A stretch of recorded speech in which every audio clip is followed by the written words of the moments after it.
गीता परमार, कक्षा 12वीं की छात्रा, आज के इस मंच पर इस अखिल ब्रह्मांड का सर्वश्रेष्ठ ग्रंथ गीता की बात इस मंच के माध्यम से करना चाहती हूँ। सर्वप्रथम मैं विद्या की देवी माँ सरस्वती को प्रणाम करती हूँ। परम पूज्य अतिथि महोदय, ज्ञान की गंगा बहा देने वाले शिक्षकगण और मुझे संसार का दुर्लभ व महत्वपूर्ण ज्ञान देने वाले मेरे माता पिता और हमारे सभी सीनियर्स जो यहाँ उपस्थित है सभी तथा मेरे सभी साथी सहपाठियों को मैं अभिनंदन करती हूँ।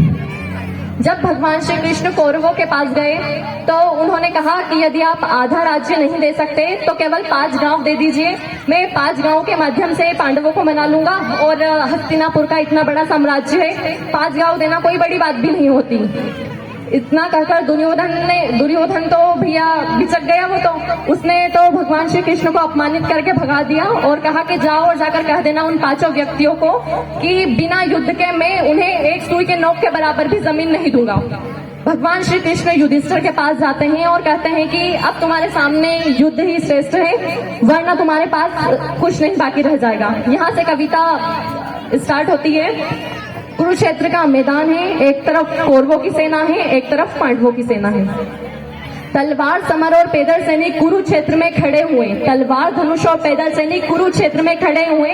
रथ विपाशक महारथी एक दूसरे के सम्मुख खड़े रहे।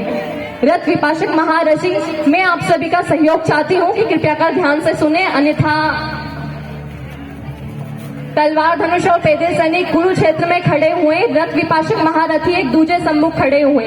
कई लाख योद्धा के सम्मुख पांडव 5 बेचारे थे। एक तरफ थे योद्धा सब एक तरफ समय के मारे थे, एक तरफ थे योद्धा सब एक तरफ समय के मारे थे। महासमर की प्रतीक्षा में सारे ताक रहे थे जी, महासमर की प्रतीक्षा में सारे ताक रहे थे जी। और पाथ के रथ को श्रम केशव हाक रहे थे जी, और पाथ के रथ को श्रम केशव हाक रहे थे जी। महासमर के सभी नजारे देखने में कुछ खास लगे। एक तरफ माधव ने देखा, अर्जुन उन्हें उदास लगे। कुरुक्षेत्र का महासमर एक पल में तभी सजा डाला, माधव ने कुरुक्षेत्र का महासमर एक पल में तभी सजा डाला। 5 जन ने उठाकर सन्ने मुख से तभी बजा डाला। हुआ शंखनाद जैसे ही, शंखनाद जैसे ही सबका मर्दन गरज उठा। हुआ शंखनाद जैसे ही सबका गर्दन शुरू हुआ। रक्त बिखरना हुआ शुरू और सबका मर्दन शुरू हुआ। रक्त बिखरना हुआ शुरू और सबका मर्दन शुरू हुआ। कहा कृष्ण ने, उठ पार्थ और एक काक को मीस जरा, गांडी ऊपर रख बाणों को और 3 अच को खींच जरा, गांडी ऊपर रख बाणों को और 3 अच को खींच जरा। आज बता दे रणभूमि में योद्धा की तामीर, यहाँ इस धरती पर कोई नहीं अर्जुन जैसा वीर, यहाँ इस धरती पर कोई नहीं अर्जुन जैसा वीर यहाँ।